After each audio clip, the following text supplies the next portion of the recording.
Here we are with Mom and Dad. It's the 22nd of January 2019. We're here at the farm and we're talking about some specific stories in regards to our sister Adrienne and also the accident. So this picture here that we're showing was always just across from where we ate breakfast. Yeah, it was next to meals. that picture hung above the table, the bench that you had made, which surrounded the marble table that we'd made. and next to the door that went out onto the patio by the pool. Right. This is one of the very first ones that we purchased. And when they first came out, this picture, we got one of the very first ones, and it did not have glass over it. Anyway, we had this displayed always there, and Adrienne would go up and she would, after she was like 4 or 5 years old, she would look at that and talk about it. And then one day she found some Crayolas, and she decided that she wanted to make it more beautiful To enhance the picture. Make it enhance the picture, and so she put the Crayolas markings all over it, and I tried to take them off Right here. before she died, Here in the or center. before the accident, but anyway, Couldn't get it off. couldn't get it off, and so this is a picture that we treasure because it was mostly little Adrienne was the one that became more concerned with it than most. Okay. We had a church groundbreaking ceremony out on Cloverdale Road there, just out of Boise, and at the time I was a bishop, so we were invited to come out, and you were, Chad, were off someplace. I was at work. He was at I work. was at work at Idaho Bearing that morning. It was a and Saturday the only morning. one at home that could go with us was with Todd, and then Adrienne wanted to go, and so we had a little shovel, and Adrienne went, and we had Mom and I and Todd and Adrienne. Mm-hmm. And Well, because Meredith had a kind of like a concert or a thing that morning, and so did Daphne, and then so did. We basically weren't.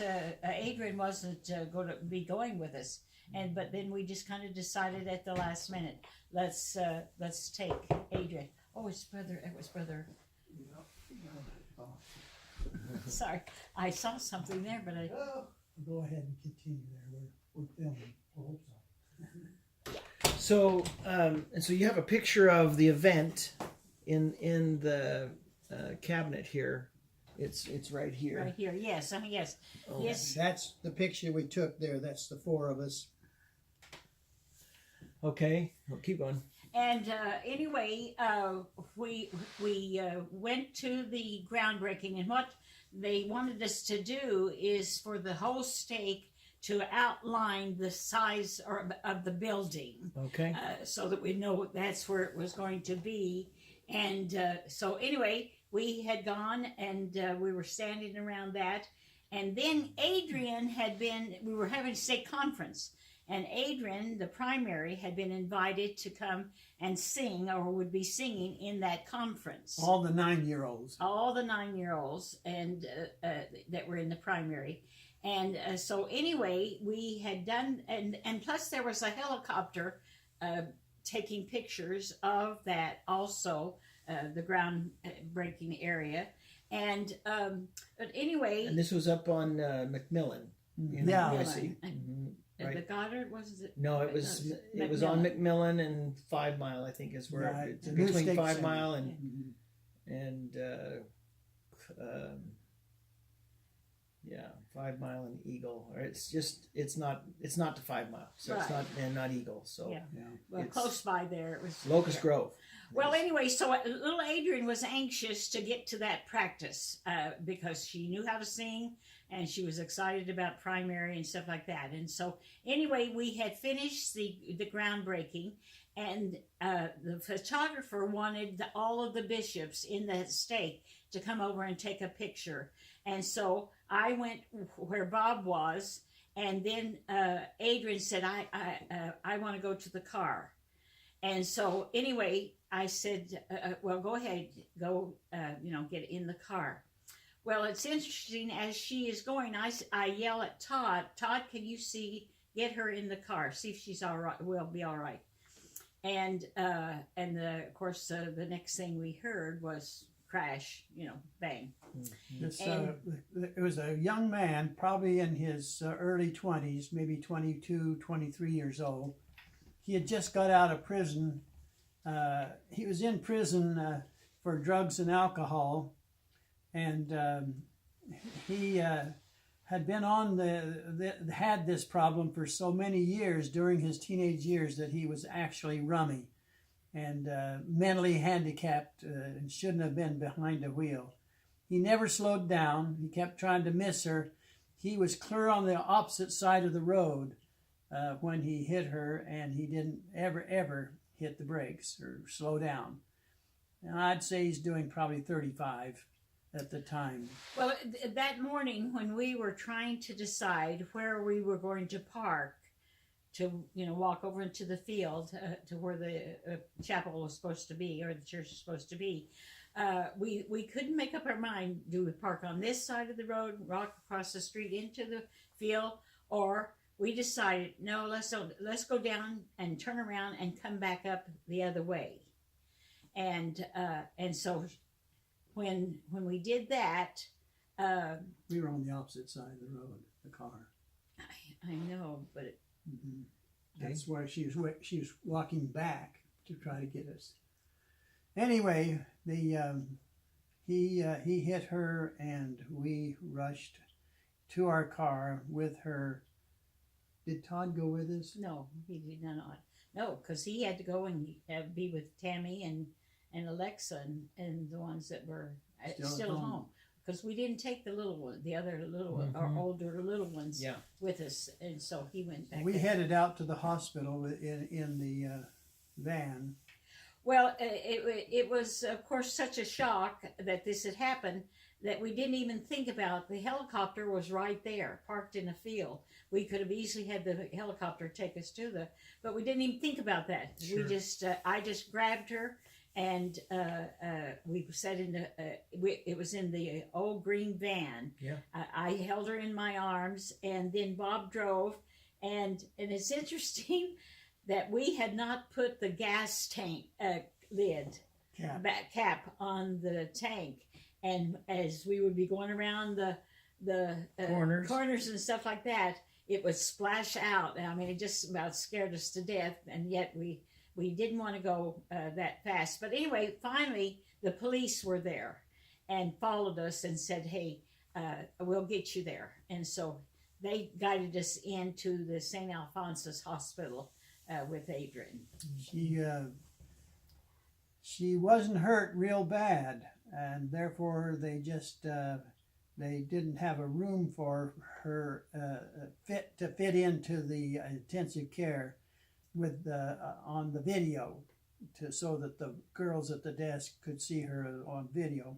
So and plus they had another child that had come in, just a very young little boy, and he had been shot with a BB gun, and this BB was in his eye.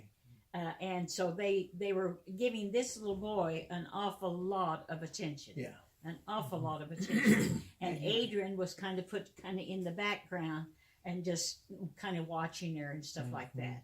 And they put her in a room across from the nurses so that they could see through their window and then her window and see her and supposedly take care of her. And we all went up and we talked to each other, and she was in a coma because she was damaged to the head, a hard hit to the head.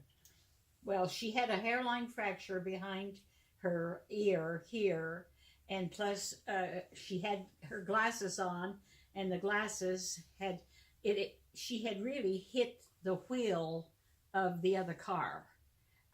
When the truck hit her, it threw her against. Knocked her back. It knocked her against the car, and so the glasses made her nose bleed, and it scraped her eye, and then there was a scrape on her knees, and but no, outwardly bleeding or anything like that. It didn't look as bad as it was. That's correct, right. The next morning was Sunday morning, and we had we went to conference. stake conference, and of course she wasn't there to sing, but they brought the little flower right down here. Little carnation, red carnations. They gave all of the primary children a red carnation flower to wear as part of the choir. Well, anyway, while we were at the hospital there at the church, we got a call saying, you really need to come, but please be careful. Don't come so fast. No speeding, that you'll get in an accident. And that she had literally stopped breathing at that time, and that she really needed to come. Well, it's interesting that during the night, she would have to go to the bathroom, and she didn't know how to do that. And they had put her, they were feeding her, She would pull the stuff out, the feeding tubes and things out, so they had to restrain her. Yeah. They put her in a jacket, so that she couldn't grab. She couldn't grab the socks. She had socks on her hands, and that way she couldn't pull out the needle and stuff like that. But anyway, because she had to go to the bathroom, and she knew that she had to, and she knew that she shouldn't wet her pants and stuff like that. But anyway, so they called us up there, and the nurse that was taking care of her was a friend of Bob, knew her from high school, and because she lived right there in Meridian. But anyway, we went there, and then all of your kids were there, and the older ones at least. And she was really bad then because they had not watched her close enough, and she stopped breathing too long, far too long, and so they had to do a tracheotomy to try to get her going again. And she had already suffered severe brain damage from not breathing, much more than the accident. And so she was, when the doctor invited me to see the radiographs of the brain, he was able to point out to me that she was literally brain dead, that the brain was gone, and that they're only keeping her alive with the tubes that were in her, the breathing tubes and in her bloodstream, all of the feeding and everything. And even then, they said that it would the brain would liquefy in just about 5-6 days, and that she was essentially gone. And asked us to make a decision of what to do.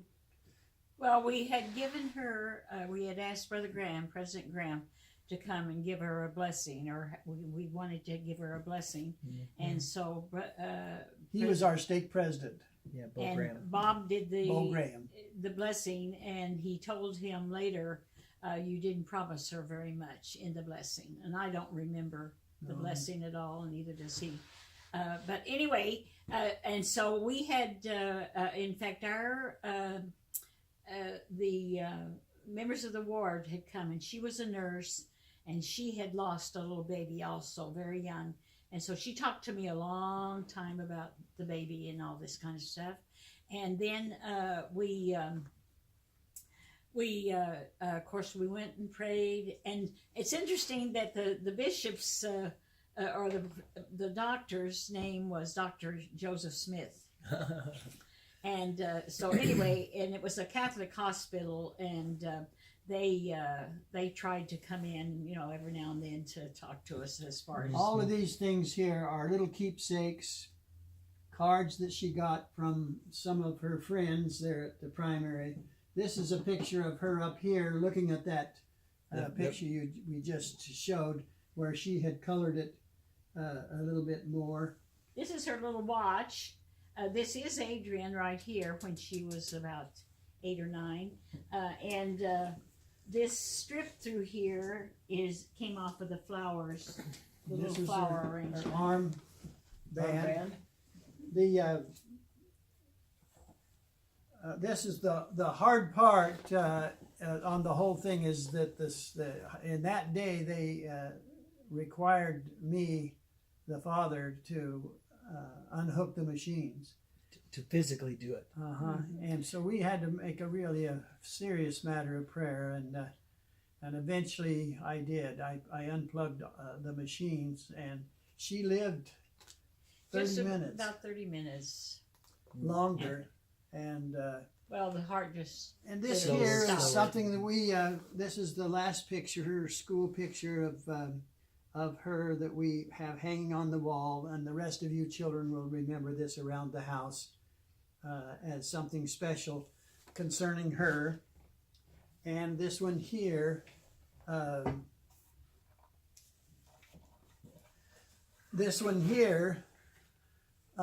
was done by the school that she went to Cloverdale School. And interesting enough, I became the PTA president of the Cloverdale School and was very involved. And they would have classes at Cloverdale School, which was a special ed school, but they would also bring them over. I went there a year. Oh, that's right. I'm special.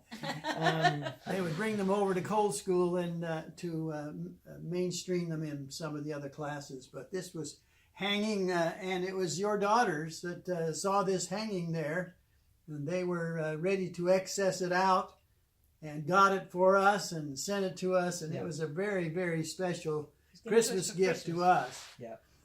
To bring that in so that we could keep that. Then this one here. And who gave this to us, Chad? I don't remember. Honey. It was it. Go ahead, Mom. Kendra and the girls, Put Kendra that and together. Alexa and Shanine and That's what I Tasha meant. all gave this to us. This lady that lives in the Denver area created this, and we sent her the picture that picture to her, and that's why She drew it. how she drew it, and it's very good, isn't it? Oh, yeah. Very, very Yeah. close. It's all but exact. But anyway, So our goal, as the rest of the family, is to be where Adrian is. Eventually, we all going to go that direction, and so these become very, very great memories of Adrian.